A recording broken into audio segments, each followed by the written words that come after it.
नमस्कार. छायाज रेसिपीजमध्ये आज आपण नेहमीच्या रव्यापासून खूपच मस्त असा सगळ्यांना आवडेल असा नाश्ता बनवणार आहोत.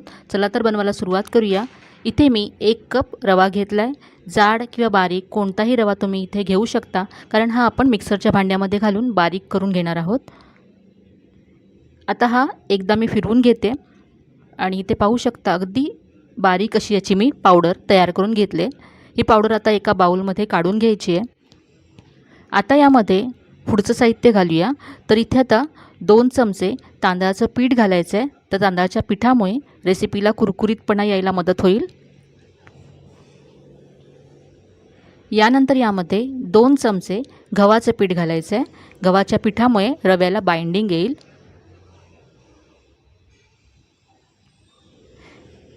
यानंतर यामध्ये साखर घालायची आहे.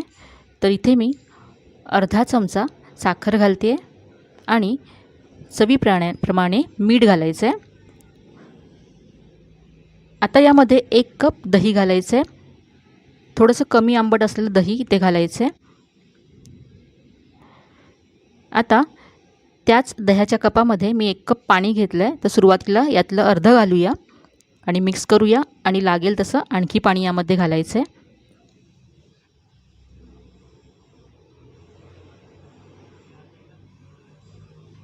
हे अजूनही घट्ट आहे, तरी ते उरलेलं अर्धा कप पाणी मी ते घालते आहे. मिक्स करून यातल्या सगळ्या गुठळ्या काढून घ्यायच्या आहेत आणि स्मूथ असं याचं पीठ तयार करून घ्यायचं आहे. इथे आणखी अर्धा कप मी पाणी घेतलं आहे.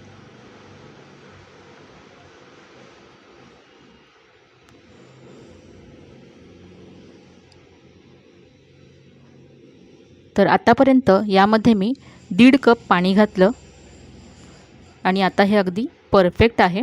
आता इथे मी एक विस्कर घेतला आहे. याने असं हे एकजीव करून घ्यायचं. 2 ते 3 मिनटं छान बीट करून घ्यायचं, म्हणजे रवा आणि पिठं सगळं छान एकजीव होईल. तर याची कन्सिस्टन्सी तुम्ही पाहू शकता. असं पीठ हे आपल्याला हवं आहे. आता हे आपण 10 ते 15 मिनटांसाठी झाकून ठेवूया आणि चटणी बनवूया. तर चटणीसाठी ते मिक्सरच्या भांड्यामध्ये मी 1 कप ओलं खोबरं घेतलं आहे. यानंतर 1 मोठा चमचा यामध्ये भाजलेली चण्याची डाळ घालायची आहे. जेवढं तुम्हाला तिखट हवं त्या प्रमाणात हिरव्या मिरच्या घालायच्या आहेत. यानंतर इथे थोडासा कांदा घालायचा आहे. थोडीशी चिंच घातली आहे आणि आता यामध्ये पाणी घालून याची चटणी वाटून घ्यायची आहे. ही चटणी आपण बाउलमध्ये काढून घेऊया. यामध्ये मी मीठ घातलं नव्हतं, तर इथे मी चवीप्रमाणे मीठ घालते. मिक्स करून घेऊया मीठ. यानंतर या चटणीवर घालण्यासाठी फोडणी तयार करूया. तर फोडणीसाठी इथे मी 1 चमचा तेल गरम करून घेतलं आहे. यामध्ये पाव चमचा मोहरी घालायची आहे. मोहरी तडतडली की इथे अर्धा चमचा उडदाची डाळ घालायची आहे. उडदाची डाळ किंचित ब्राऊन झाली की यामध्ये कढीपत्त्याची पानं घालायची आहेत. इथे आता मी 1 लाल मिरची घालते तुकडे करून.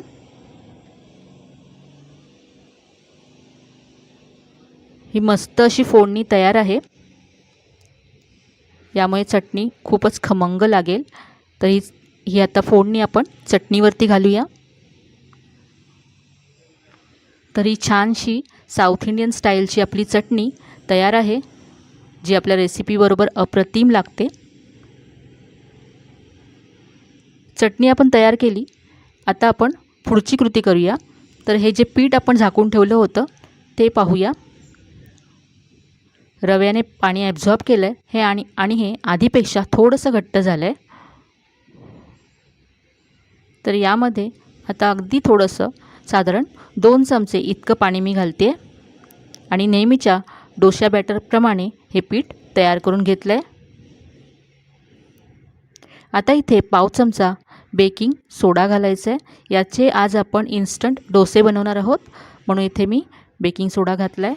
सोड्यावरती थोडंसं पाणी घालायचं आहे आणि मिक्स करून घ्यायचं आहे. आता डोसे बनवण्यासाठी हे पीठ अगदी तयार आहे। इथे मी डोसा तवा गॅसवरती गरम करून घेतला आहे। याला थोडंसं तेल लावून घ्यायचं आहे।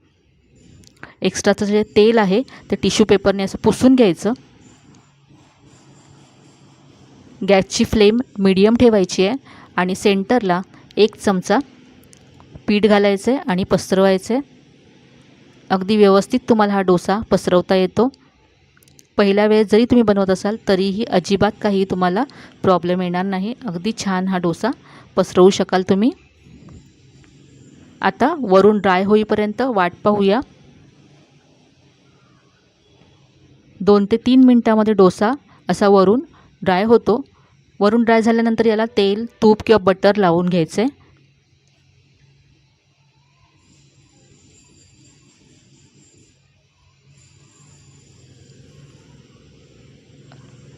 आता मीडियम फ्लेमवरतीच आपल्याला हा डोसा पहा असा ब्राऊन होईपर्यंत भाजून घ्यायचा आहे। तुम्ही याचा रंग पाहू शकता। अगदी कुरकुरीत असा हा डोसा तयार झाला आहे। रंगसुद्धा मस्त आला आहे। काढून घेऊया।